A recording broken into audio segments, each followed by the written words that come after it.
So, magre-react na naman tayo dito sa isang mangangaral na to na ang ipinapangaral ay dalawang Diyos. Meron daw dalawang Diyos sa Biblia. Pero bago tayo pagbasa ng ng mga verse sa Biblia, pakinggan muna natin yung kanyang conclusion. Sabi ni Shahin, kayo nga po ay naligaw, isa lang ang Diyos. O yun, isa lang daw ang Diyos. Kung isa ang Diyos, pakipaliwanag nga po, magbigay kayo ng talanta na kung saan talaga isa lang ang pagkakilala ninyo. At marami niyang nagtuturo na talagang isa lang. Di ba? Yun ang una, kaya nga tinawag na oneness, isa lang ang pagkakilala niya. Kaya siya rin ang anak, siya rin ang ama, siya rin ang Espiritu Santo, isa lang ang pagkakilala.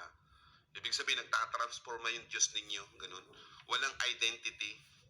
Parang isang tao, parang nagbabalat kayo, nagkakaroon ng tinatawag na disguising people. Na kung saan yung isang tao, nagbabalat kayo, nagkukunwari, walang identity. Ganun ang magiging pagkakilala natin sa Diyos kung iisa yon. O di ba? Dito pinapakilala yung mag-ama eh. Hindi mo pwedeng siya rin ang ama, siya rin ang anak. Hindi mo pwedeng ma-disguise si Kristo. Kaya nga po, nalilito kayo dahil meron na kayong aral na napakinggan mula sa ibang mga nagtuturo. Mismo si Kristo na nga po ang nagturo para makilala natin ang kanyang ama, pati na rin siya. Paano ka sasampalataya sa ama, sabi ni Kristo? At paano ka rin sasampalataya sa kanya? Ayun. Yun ang lagi niyang yung three separate. Kasi dito sa Biblia may three separate person kasi. Yun ang hindi niya maintindihan. Three separate person but one. Sabihin, plurality in person but one. Ito kasi sa Biblia walang salitang Trinity. Pero ang nakasulat ay Godhead. Na ang ibig sabihin niyan ay plural Elohim, yung God dyan sa Genesis 1:1, plural Elohim in person, but singular, ekad, pero iisa lang. Kasi hindi niya kasi binabasa sa Biblia, ang lagi niyang babasahin. Ito yung lagi niyang babasahin. Kasi wala namang mali dito sa sa talatang to eh. Sabi dito, let not your heart be troubled, ye believe in God, believe also in me. O yan, tapos papakahulugan niya na kagad dyan. O ayan sumampalataya kayo sa Ama, sumampalataya kayo sa akin. O dadalawa daw ang Diyos. Paano tong sinabi ni Kristo dito sa John 10:30. Di magkukontrahan na kagad yung sinabi mo kasi nagbigay ka na kagad ng conclusion. Ako at ang Ama ay isa. Sabihin, iisa lang sila. Parang ganito, isang pamilya. Pero, ibig sabihin nun, isang pamilya, isang tao lang yun. Meron doon, meron doon may tatay, may nanay, may anak, o higit pa yon sa isang tao. O bakit tinawag na isang pamilya? Kasi sa Biblia, ang arithmetic ng Biblia kasi, 1 plus 1 plus 1 equals 1. Siya kasi, yung ama at saka yung anak, dalawa din. Sabihin, dalawang Diyos. Pero hindi niya alam, sinabi dito ni Kristo, ako at ang Ama ay isa. Sinabi na si Kristo, ako at ang Ama ay isa. Wala kang mababasa sa Biblia na nagpakilala si Kristo na dalawa ang Diyos. Basahin niya natin. Umpisahan na natin dito sa muna. Sa Juan. Unang Juan 4:1. Mga minamahal, huwag kayong magsipaniwala sa bawat espiritu kung inyong subukin ang espiritu kung sila'y sa Diyos. Sabi ng Apostol Juan, subukin nyo kung sila'y sa Diyos. Malinaw. O, punta tayo sa Kawikaan.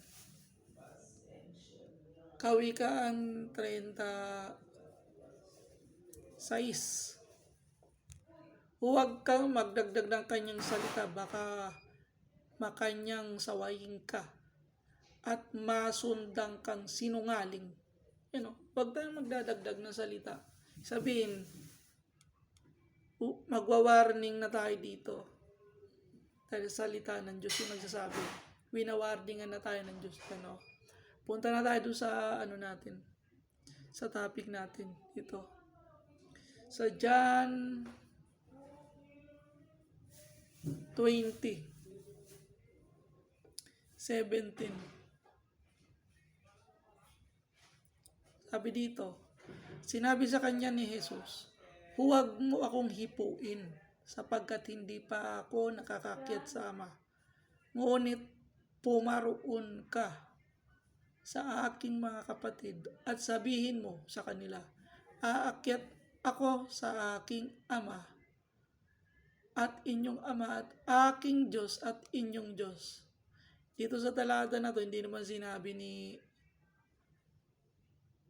ng Panginoong Hesus, pumunta doon sa iyong mga kapatid, sabihin mo, aakyat ako sa aking Diyos at saka inyong Diyos, dalawa kaming Diyos. Walang sinabi dito ang ating Panginoong Hesus. Malinaw yan. Kasi dito, ipinakilala ng ating Panginoong Hesus ang ating Ama. Ito ang buhay na walang hanggan. At ikaw ay makilala nila. Sino yung makilala nila? Ay isang tunay na Diyos. Kung yung nagsugo kay Jesucristo, sino ba yung nagsugo? Yung Ama. Pa? Yung Ama yung nagsugo. Sabi ni Jesucristo na makilala kanila na isang tunay na Diyos. Punta tayo dun sa Punta muna tayo dito sa Deuteronomy 6:4. Sabi dito, dinggin mo, o Israel, ang Panginoon nating Diyos ay isang Panginoon. Punta nga tayo doon sa linyar. Sabi dito, Yahweh, Israel, hero, is one. Yahweh our God. Kalagay dyan, is one. Tayo sa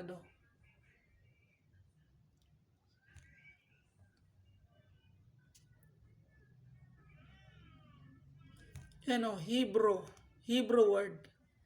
Hear, O Israel, the Lord. The Lord, sabihin, Yahweh, the name of God of Israel. Our God, Elohim, God. Lord, Yahweh, the name of God, is one. Yung one dyan, sa Hebrew word, ay ekad. Sabihin, yung the Lord our God is one. Ekad, meaning one. One lang yan. Hindi pwedeng dalawa, hindi pwedeng tatlo, hindi pwedeng marami. Balik tayo doon sa sa sinasabi ni Juan sa John 17. Tingnan natin kung ano yung doon.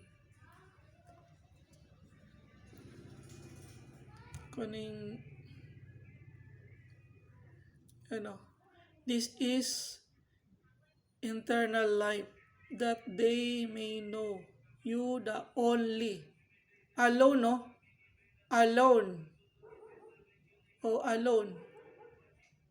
true God and Jesus Yesu Kristo, anointed one. Sabi nila, that ye may know you, the only. Monom, ibig sabihin yan sa Greek. Monom, alone. Ibig sabihin alone. Basa nga tayo dun sa sa Isaias. sa Isayas. Pero bago tayo bumasa doon sa Isayas, ito muna tayo sa muna tayo sa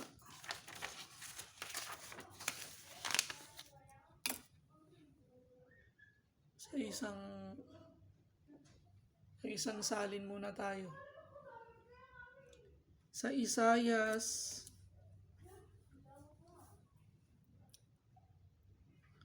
45.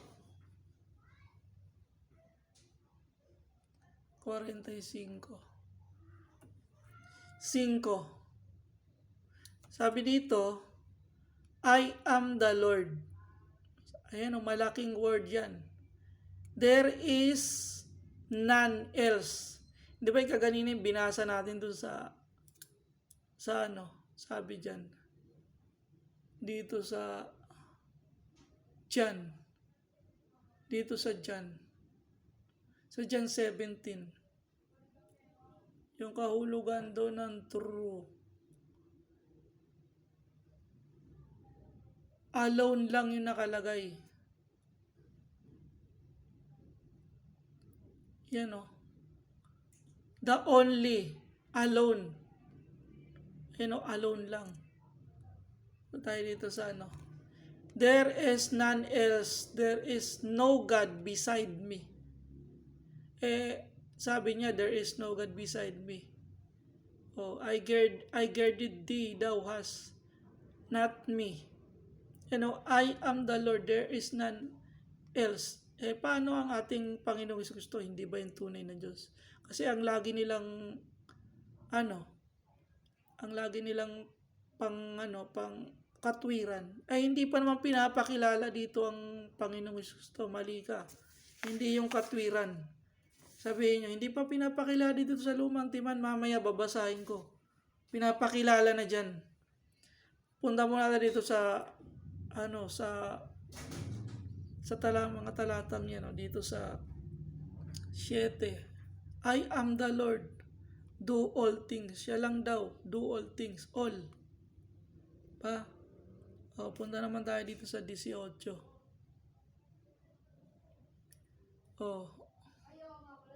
I am the Lord, for there is none else. Ilang beses niya ito sinabi, dito sa 23 ulit. For I am God, there is none else.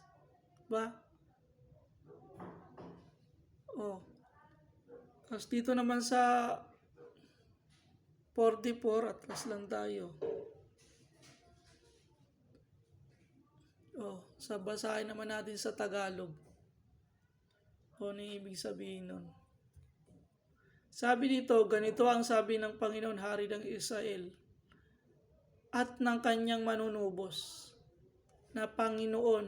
Ang Panginoon, si Jesucristo to, pinapakilala na, at ang kanyang manunubos, sabi ng isang Panginoon, ganitong sabi ng Panginoon, Hari ng Israel, at ng kanyang manunubos na Panginoon ng mga hukbo, ako ang una, at ako ang huli, at liban sa akin walang Diyos.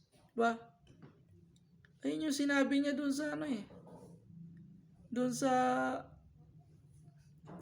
Revelation I am the first and the last.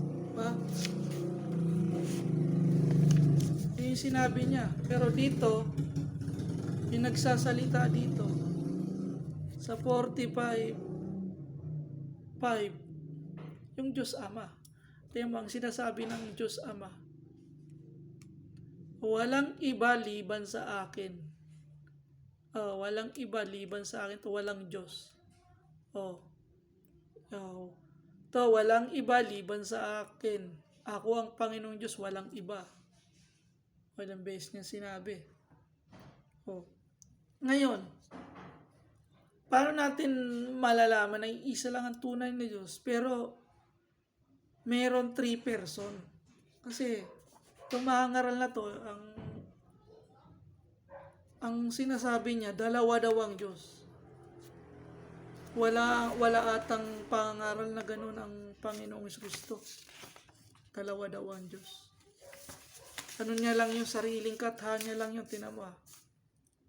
Punta tayo doon sa Deuteronomy. Ito yung kinote ng ating Panginoong Kristo eh. Sabi dito sa Deuteronomy 6 eh. Yan o. Itong talata na to, kinote niya dito sa Marcos. Ang ating Panginoong Kristo. Basahin natin dito sa Marcos.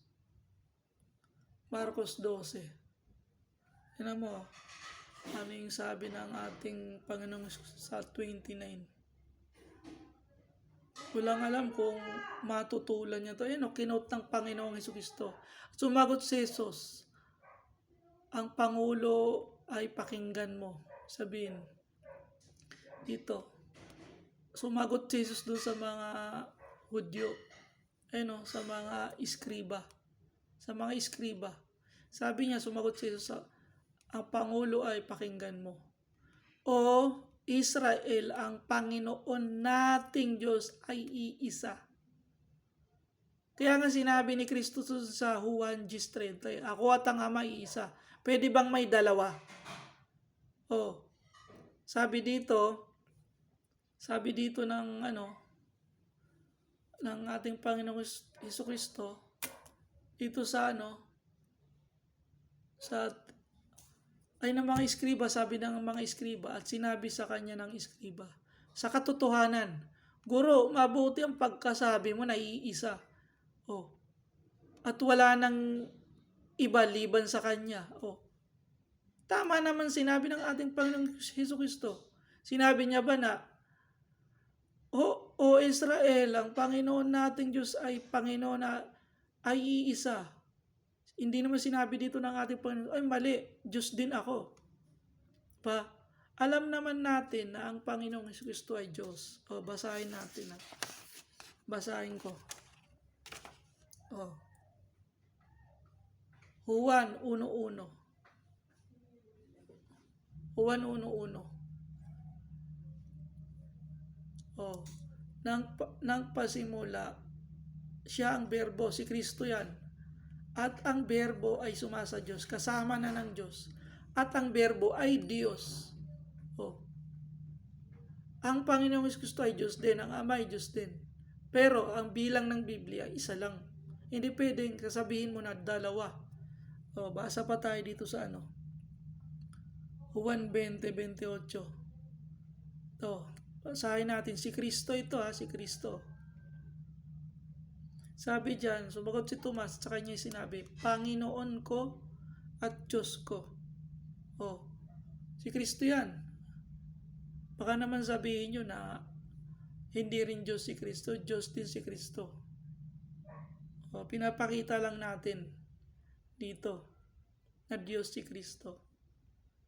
Ayun nahintay niya yaong mapalad na pag-asa at ang pagpapakita ng kaluwalhatian ng ating dakilang Diyos at tapagligtas. Dakilang Diyos, si Kristo. Yan. Hebreo 1. Yung Ama naman dito yung nagsabi. Yung Ama yung nagsabi. Yan ang iyong luklukan o Diyos ay magpakailanman. Malinaw. Unang Juan 5:20. Diyos din ang ating Panginoong Kristo. Hindi natin pwedeng ipagkailayan. Yan 5:20. Upang ang ating makilala siya na totoo, tayo'y nasa Kanya na totoo at makatuwid bagay ang Kanyang anak na si Jesucristo. Ito ang tunay na Diyos. Yan ang buhay na walang hanggan. Malinaw Dito sa Roma 5 ay 9. Roma 9. At sa kanila mula ang Kristo, si Kristo mula sa magulang, sa linya ni David, na ayon sa laman ipinanganak. Yan na siyang lalo sa lahat, Diyos na malawalhati magpakailaman siya nawa. Ba? Si Kristo yan. Oh. Diba niyan ang Ama, Diyos, ang Anak, Diyos. Meron ka bang mababasa na sinabi ni Kristo na dalawa ang Diyos? Wala naman siyang sinabi. Oh, basahin nga natin dito sa Unang Korinto 8:4. Alam natin na maraming Diyos-Diyosan dito sa sanlibutan. Tungkol nga sa mga pagkain at mga bagay na inihain sa Diyos. Nalalaman natin na ang Diyos-Diyosan ay walang kabuluhan sa sanlibutan at walang Diyos liban sa iisa. O iisa lang. O dito tayo sa sa istag tayo. Ito sa 8 pala. Dito pala sa 6 lang. Sabi dito, ngunit sa ganang atin, may isang Diyos lamang ang Ama. Paano yung ating Panginoon? Hindi ba yung Diyos? Hindi. Meron din talata na nagpapatunay. Hindi lang nagpapatunay. Talagang ang ating Panginoong Jesucristo ay Diyos. Kasi nabuhay siya na magmuli. Diba? Basahin din natin dito sa Galacia. Sulat ni Pablo.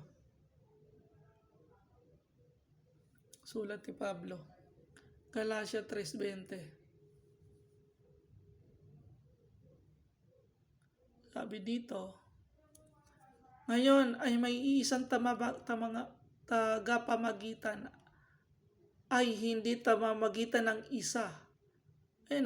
Isa. Iisa. Datapwat ang Diyos ay iisa. Ba?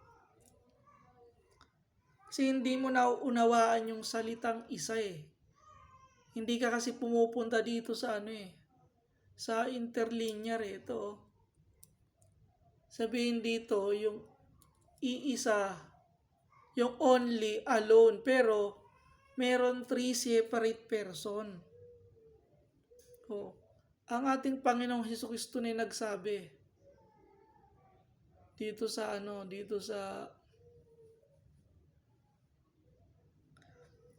basahin pa natin dito sa Mateo. Wala kang mababasa na ang Panginoong Jesucristo ay nangaral na dadalawa ang Diyos. Although merong 2 Diyos sa Biblia, pero ang kanilang bilang ay isa. Isa pa rin. Ako at ang Ama ay isa. Gusto mo yung marami gawin nating isa 19:17. Sabi ito at sinabi sa kanya, bakit mo tinatawag? Tinatanong sa akin ang tungkol sa mabuti. May isa. Sabihin, may isa lang paano yung ating Panginoong Jesucristo? Hindi ba yun mabuti? Mabuti din yun. Ibig sabihin, may isa nga, isa lang sila Diba? Hindi yan ibig sabihin na one siya na ring Ama, siya na ring Anak. Hindi yan ang ibig sabihin. Yung ibig sabihin nandito sa John 10:30. Ako at ang Ama ay isa. Talagang iisa lang sila. Hindi naman ibig sabihin na iisa sa pagka-Diyos. Diyos din ang Ama at Diyos din ang Anak Sabihin, iisa. Paano mo tututulan ng Biblia? Basahin niya natin. Gusto mo yung marami, gawin nating isa Yung isang barangay Gusto mo yung isang sanlibutan, gawin nating isa basahin natin dito sa Dito yun Tingnan mo yung sanlibutan, gagawin nating isa. Hindi ka kasi marunong Ang arithmetic ng Biblia, 1 plus 1 plus 1 plus 1 equals 1. Gusto mo yung 1,000 plus 1,000 equals 1 Yun ang arithmetic ng Biblia, wag nating babaguhin. At wala na ako sa sanlibutan. Sino ba yung nasa sanlibutan? Yung mga maiiwan ni Kristo na mga sumasampalataya. At ang mga ito ay nasa sanlibutan, sino? Yung mga apostol, maiiwan yun. Yung mga tagasunod. Yung mga followers. Ako'y paririyan sa iyo, Ama. Aakyat na dito si Kristo Kaya ito sinasabi Amang banal, ingatan mo sila yung sila marami. Sa iyong pangalan. Yung mga ibinigay mo sa akin upang sila'y maging isa. Pero mo isang libutan, marami yung tao, maging isa. Nagaya natin, sabi ni Kristo, ako tanga may isa, Nagaya natin, gaya natin na naiisa. Ba? Dito ulit tayo sa baba pa tayo ng talata. Dito.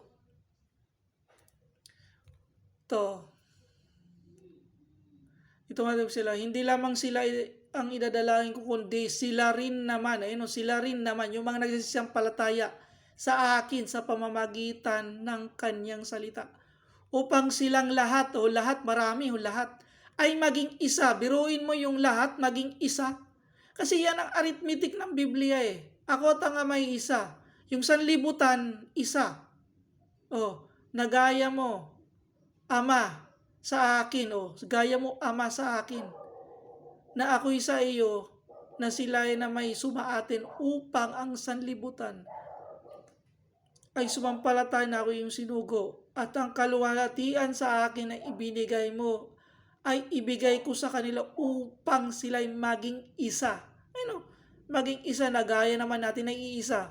Ang Panginoong Diyos, ang Ama at ang Anak ay parehong Diyos. Paano yun? Ang bilang ng tao, dalawa. Ang bilang ng Biblia, isa. Yung sanlibutan, yung sanlibutan, gusto ni Kristo maging isa. Paano mo gagawin yun? Isa, yan dami nun. Hindi ka kasi nagbabasa ng Biblia, gusto mo kagad, conclusion kagad. Mo, dalawang Diyos, politism ka Isa lang ang Diyos, pero may tatlong separate person. Isa lang ang Diyos, may tatlong separate person. Ang Ama, ang Anak, at ang Espiritu Santo. Hindi ibig sabihin nagdi-disguise lang ang Diyos. Mali ka naman ng Mali ka naman ng unawa mo. Yung Diyos daw, parang yung Diyos ng Buddha, may tatlong muka. Hindi ganon. Pangas ka.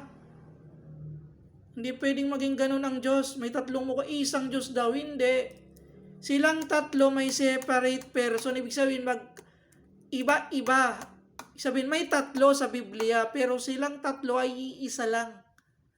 Ang bilang ng Biblia ng nakasulat iisa Paano mo aanhin yung sinabi ng Diyos dito sa sa 45 ni Isaias. Dito sa Isaias. Siya lang ba ang nagladlad? Sabi diyan sa 45 Ako ang Panginoon, walang iba liban sa akin. Aking bibigyan ka. Bagaman hindi mo ako nakikilala. Sabi dito, upang kanilang maalaman na mula sa sikatan ng araw, mula sa kanluran, walang iba liban sa akin. Ako ang Panginoon at wala nang iba. Paano yan meron pa yung anak at meron pa yung Holy Spirit. Paano yun magiging isa? 'Di ba? Paano yung magiging isa? Kasi meron Ama, may Anak, may Holy Spirit. Kasi ang bilang ng Biblia, may Ama, Anak at Espiritu Santo, iisa lang. Hindi man sinabi na tatlong Diyos. Tatlong Diyos. Iisa lang. Ayan Sapagkat ganito sabi ng Panginoon na lumikha ng langit na siyang Diyos na nag-anyo sa lupa niyaon.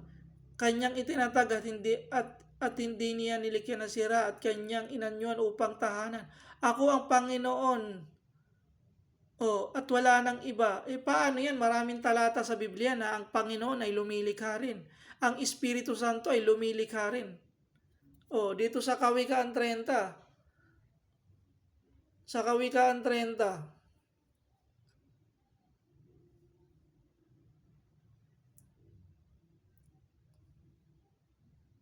Yung dito, Sino ang sumampa sa langit, bumaba? Sino ang pumisan ng hangin ng kanyang mga dakot? Sino ang nagtali ng kanyang mga kasuotan? Sino ang nagtatag ng lahat ng mga wakas ng lupa? Ano ang kanyang pangalan? Anong pangalan ng kanyang anak? Andito na yung anak ko. Kasi ang mga nangangaral na iba, sinabi, pinapakilala pa lang dito sa Old Testament na andyan na nga, sinasabi na nga anong pangalan ng kanyang anak. Yung kanyang anak, lumalang din paano yung Espiritu Santo o dito sa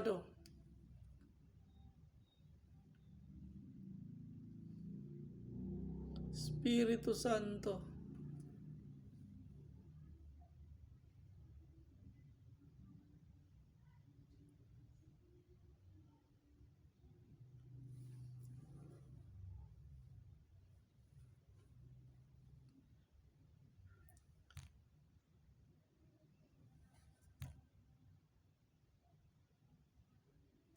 Dito pala yung sa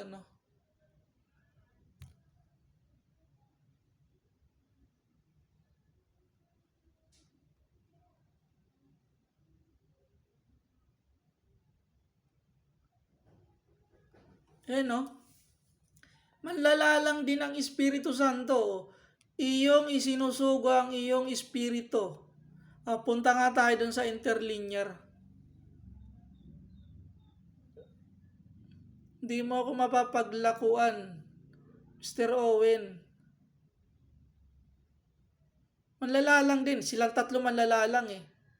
O yung sa'yo nga, dalawa lang yung sinasabi mong Diyos eh.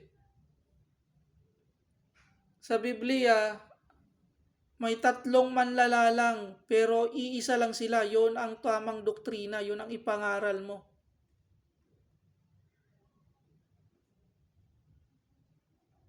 Ano yun? 104:30.